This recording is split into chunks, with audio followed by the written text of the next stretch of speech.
നിയമസഭാ തെരഞ്ഞെടുപ്പ് ഫണ്ട് തട്ടിപ്പ് ആരോപണങ്ങൾ എവിടെയാ? BJP-യിൽ.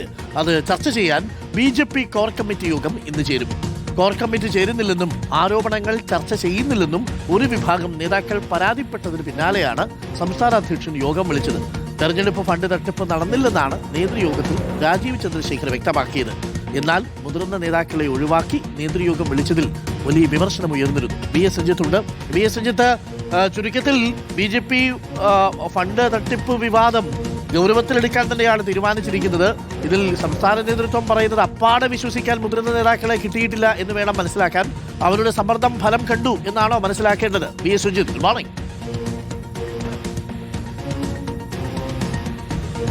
Good morning doctor Arun. ഈ നിയമസഭാ തെരഞ്ഞെടുപ്പിന് ശേഷം BJP-ക്ക് 3 MLA-മാരുണ്ടായെങ്കിലും BJP-യെ സംബന്ധിച്ച് വലിയ തോതിൽ അവരെ പിടിച്ചു കുലുക്കിയ ആരോപണങ്ങളായിരുന്നു നിയമസഭയിലെ തെരഞ്ഞെടുപ്പ് ഫണ്ടുമായി ബന്ധപ്പെട്ട് ഉയർന്നു വന്നത്. അത് സംസ്ഥാനത്തിന്റെ ഫണ്ടിലും അതുപോലെ തന്നെ ഓരോ മണ്ഡലങ്ങളിലും വലിയ തോതിൽ ആരോപണങ്ങൾ ഉയർന്നു. ഈ ആരോപണം ഉയർന്ന ഘട്ടത്തിലൊന്നും അതിന് മറുപടി പറയാനോ പാർട്ടി യോഗങ്ങൾ വിളിച്ചു ചേർക്കാനോ പാർട്ടിക്കുള്ളിൽ അത് ചർച്ച ചെയ്യാനോ സംസ്ഥാന അധ്യക്ഷൻ തയ്യാറാവുന്നില്ല എന്നൊരു പരാതി ഉണ്ടായിരുന്നു. പ്രത്യേകിച്ച് കോർ കമ്മിറ്റി യോഗം വിളിക്കുന്നില്ല എന്നുള്ളതായിരുന്നു ആക്ഷേപം.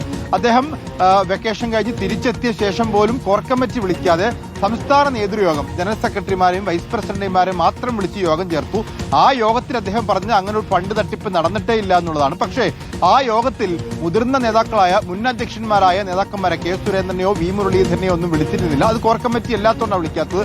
കോർ കമ്മിറ്റി യോഗം വിളിച്ച് മുതിർന്ന നേതാക്കൾക്കിടയിൽ ഈ വിഷയം ചർച്ച ചെയ്യണം എന്നൊരു ആവശ്യമുണ്ടായിരുന്നു. ആ ആവശ്യം അംഗീകരിച്ചിരുന്നില്ല. പക്ഷേ ഇന്നിപ്പോൾ കോർ കമ്മിറ്റി യോഗം ചേരുകയാണ്. തെരഞ്ഞെടുപ്പ് ഫണ്ട് വിവാദം സ്വാഭാവികമായും നേതാക്കന്മാർ അതിൽ ഉന്നയിക്കും. 2029 തെരഞ്ഞെടുപ്പിനുള്ള ഒരുക്കം എന്നാണ് അജണ്ട വെച്ചിരിക്കുന്നത്. അതോടൊപ്പം തന്നെ പാർട്ടിയുടെ പുനഃസംഘടനയും അജണ്ടയാകും എന്നാണ് നമുക്ക് മനസ്സിലാക്കാൻ സാധിക്കുന്നത്. ഏതായാലും തെരഞ്ഞെടുപ്പ് ഫണ്ട് വിവാദവുമായി ബന്ധപ്പെട്ട് അത് അന്വേഷിക്കാൻ ഒരു അന്വേഷണ കമ്മിറ്റി, അതായത് അച്ചടക്ക സമിതിയെ നിയോഗിച്ച ശേഷമാണ് ഇപ്പോൾ ഈ കോർ കമ്മിറ്റി യോഗം ചേരുന്നത്. സ്വാഭാവികമായിട്ടും പാർട്ടി അധ്യക്ഷന് കോർ കമ്മിറ്റിയിൽ പറയാം അച്ചടക്ക സമിതി അന്വേഷിക്കുകയാണ് എന്നുള്ളത്. Okay, thank you. VS രഞ്ജിത്താണ് നമുക്കൊപ്പം ചേർന്നത്.